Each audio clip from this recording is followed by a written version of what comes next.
অসম প্ৰদেশ কংগ্ৰেছ কমিটিৰ মাননীয় সভাপতি শ্ৰীযুত গৌৰৱ গগৈ ডাঙৰীয়াৰ উপস্থিতিত আমি কংগ্ৰেছ দলত যোগদান কৰিছোঁ।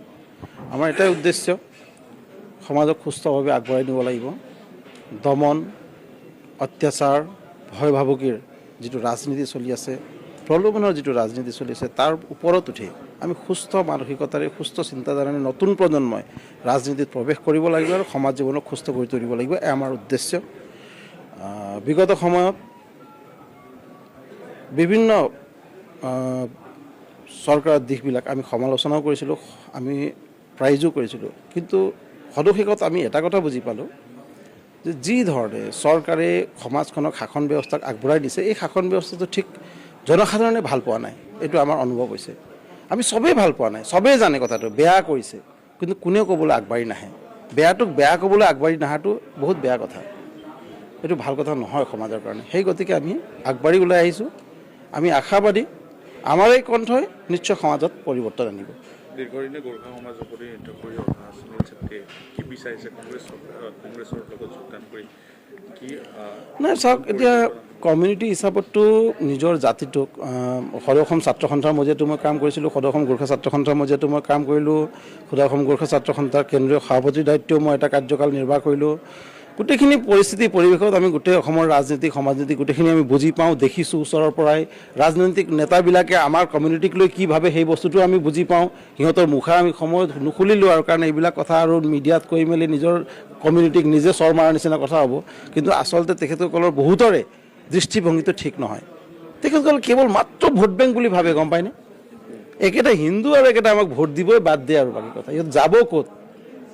ইহঁত যাব ক'ত? আমাক যদি ভোট নিদিয়ে ক'ত যাব? এই ধৰণৰ মানসিকতাৰে কিছুমান বিধায়কে ধুনীয়াকৈ শাসন কৰি আছে। মাজে মাজে 6 মাহ 8 মাহৰ মূৰে মূৰে অলপ অলপ টোপ দিয়ে, টোপটো শেষ হৈ যাব, আকৌ 6 মাহৰ মূৰে মূৰে অলপমান টোপ দিয়ে, তেনেকৈ জাতিটো আগবাঢ়ি গৈ আছে। জাতিৰ পৰা আমি বহুতখিনি বিজেপি গভৰ্ণমেণ্টটোতো সঁচা কথা ক'বলৈ গোৰ্খা জনসাধাৰণে 90% ছাপোৰ্ট কৰিছিলে। অসমৰ গোটেই গোৰ্খা জনসাধাৰণ বিজেপি সমৰ্থনত আছিলে। আচৰিত ধৰণে MP আছিলে আমাৰ, MP চিটটো নাইকিয়া হ'ল। মন্ত্ৰী আছিলে আমাৰ, সেইটো নোহোৱা হ'ল। বিধানসভাৰ অধ্যক্ষৰ সন্মানীয় আসনত আমাৰ গোৰ্খা জনপ্ৰতিনিধিত্ব আছিলে, সেইটোও নোহোৱা হ'ল লাহে লাহে। চাবলৈ যাওঁতে মানে নাই মানে তেনেকুৱা কিবা বস্তু যাবলৈ। ষ্টেচু পলিটিক্স চলিছে, য'তে ত'তে ষ্টেচু বনাব, কিবা কিবি ষ্টেচু বনাব, বিধায়ক দুজনকৈ ষ্টেচুৰ নিচিনা থৈ দিব মানে বিধানসভাত, মাত নামাতিবি, একো নকবি। তো এইটোতো ঠিক কথা নহয়।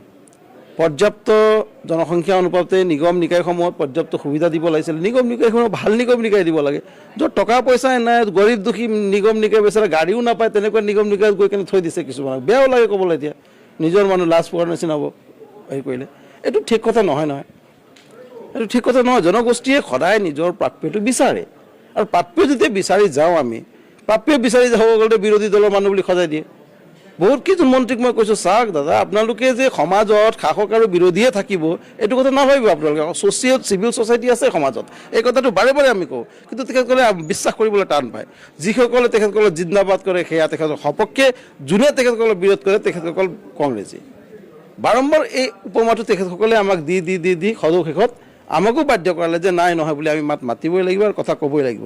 এই পৰিস্থিতিলৈ আনি মেলি, যিহেতু কংগ্ৰেছৰ এটাই কথা ভাল যে সমাজৰ প্ৰত্যেক বৰ্গৰ মানুহক আদৰিবলৈ কংগ্ৰেছে বিচাৰে। তাৰ মাজতে বিভিন্ন আছে মানুহবিলাক, কিন্তু হ'লেও সাংবিধানিকভাৱে তেখেতসকলে আগবাঢ়ি আদৰি লৈ গৈছে। এইটো এটা ভাল কথা। সমাজত চাওক, প্ৰত্যেক সমাজতে দুষ্কৃতিকাৰীও থাকে, বেয়া মানুহো থাকে, এইটো কথা আমি নকওঁ, কিন্তু হ'লেও সকলোকে যে আগবাঢ়ি লৈ গ'লেহে সমাজখন সুস্থ হ'ব, এই কথাটো আমি পাহৰিব নালাগে। সমাজত থকা 33% মানুহক যদি আপুনি বাদ দি বাকীখিনিয়ে দমন চলাই থাকিবলৈ, সেইখিনি কেতিয়াও সম্ভৱ হৈ নুঠে। অসমখন সুস্থ হৈ নুঠে, অসুস্থ অসমখন হৈ থাকিব। এই কথাটো আমি বুজি পাব লাগিব। সেই গতিকে গোটেইখিনি কথা বুজি মেলি চিন্তা ধাৰণা কৰি নতুন প্ৰজন্মৰ চবেই যিফালে নৈ বয় সেইফালে বয়, কিন্তু আমি নৈ বোৱাৰ ফালে নবৈ আমি ঠিক তাৰ বিপৰীত আমি বৈ যাবলৈ আমি সিদ্ধান্ত গ্ৰহণ কৰিলোঁ। কাৰণ নদীৰ দিশততো মৰা শবিলাকে বয়, জীয়াই থকা মানুহে সদায় নদীৰ বিপৰীত বৈ দেখুৱাব পাৰি।